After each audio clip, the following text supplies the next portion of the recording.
Good morning, brothers and sisters. Did you have the sweetening and shout for joy? It doesn't matter if you haven't. The most important is now. You want to be very close to the Lord at this moment. All you need to do is to quiet down your heart and come before the Lord. Focus on Him, and the most important is you enjoy the Lord at this moment. Don't mind about other matters. The living Lord is with you right now. I will continue on the power of His resurrection. The power of His resurrection is great. It has overcome death. It tells us that we can overcome the devils by relying on Him. For the Lord has won the victory. He has risen from the dead. We can overcome if we rely on Him. I'd like to mention another aspect of the risen Lord. That is the changes in our life. Do you remember after the Lord has risen, He appeared to the disciples, but the disciples didn't recognize Him. For the Lord has risen. He has changed. Even His body has transformed. The Lord has promised us that our body will change one day as well, just like His glorious body. Therefore, His resurrection has expressed the changes in life. It's more glorious and more colorful. Brothers and sisters, we can have a colorful life by relying on the Lord. This is how we experience the power of His resurrection. So be full of faith towards Him. The situation we're facing will change, and we can find a way out. We will be more glorious. That's why we have to shout for joy.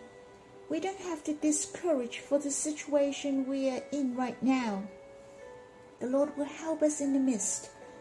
The situation we're in seems desperate. The risen Lord tells us that there will be a way out. Sometimes we can see the tree has withered. Even the leaves were all gone. It looks like a dead tree. But did you see the changes in its life? Its leaves start to grow, turn to green, then it starts to bloom and bore the fruits. How amazing! The changes in life have shown the power of resurrection. Brothers and sisters, this power of resurrection will happen on us. For this reason, Lord, abide in our hearts. We can shine by relying on Him. Every day is full of hope. How about you quiet yourself now? Enjoy the risen Lord who gives you the glorious hope. Today is full of energy and life. May the Lord bless us.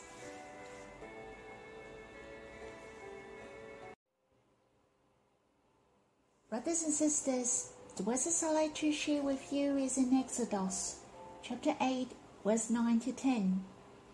And it said, Moses said to Pharaoh, Be pleased to command me when I am to plead for you and for your servants and for your people, that the flocks be cut off from you and your houses, and be left only in the Nile.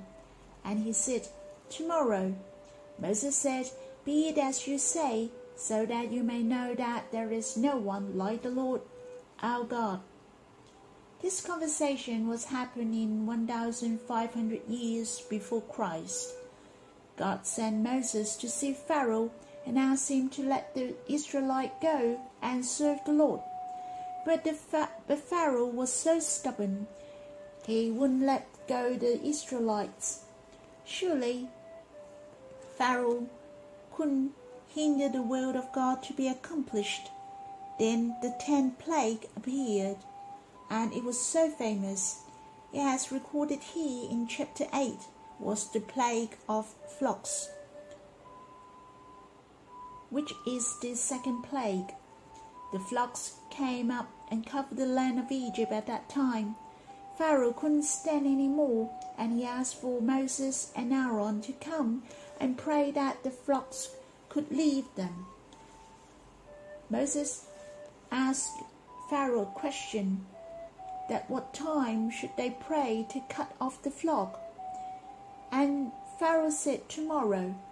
The reply from Pharaoh was very strange. He said tomorrow, but why would he wait until the day after to bear to sleep with the flock one more night? This has indicates the defect of man, that he would miss out the chance. Actually, the situation can change at once. They could receive the blessing on time, but man didn't grab this chance on time. Do you remember the man by the pool of Bethesda who was sick for 38 years? The Lord has asked him a question. Do you want to be healed? The Lord never talk nonsense, but the Lord asked this question. Many people thought he has asked silly questions. A man who has sick for 38 years, but how did he answer the Lord? You will know he was so discouraged by the way he answered.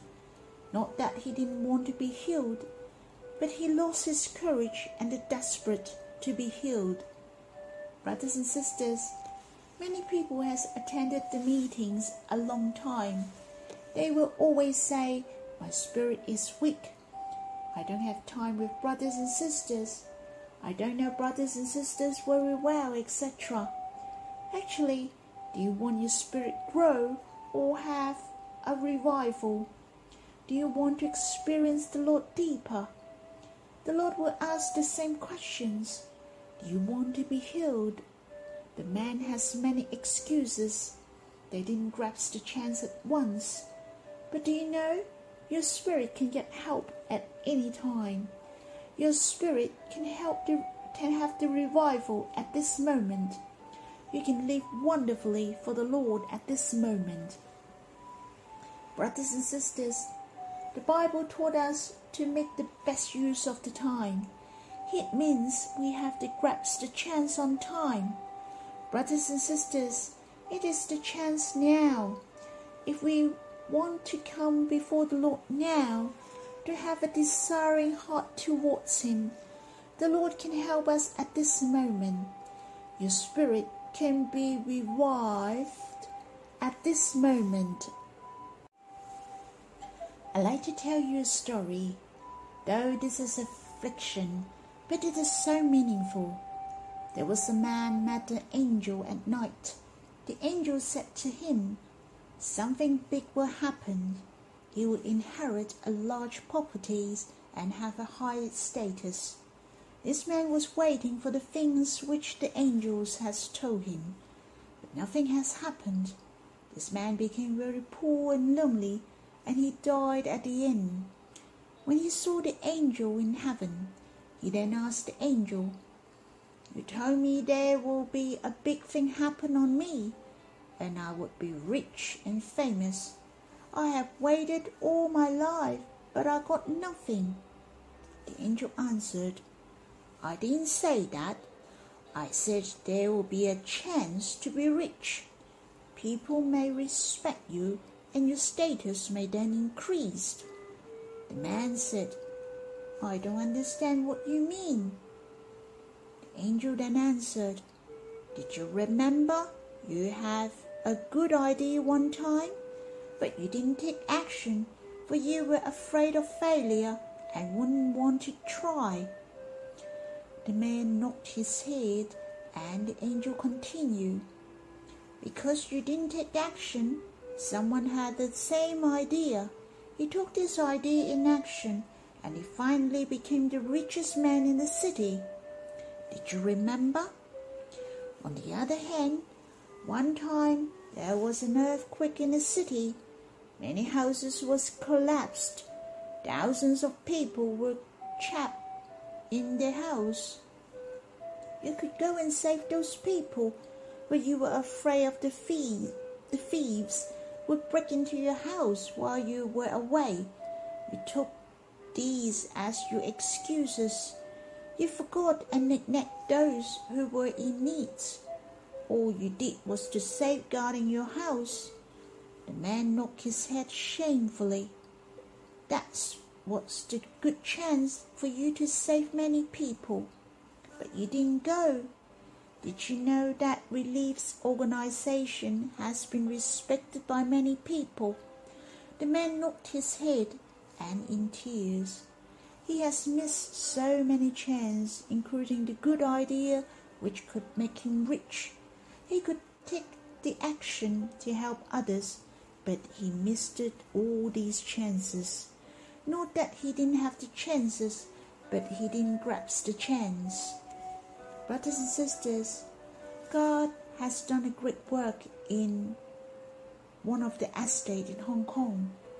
God has prepared the heart of many.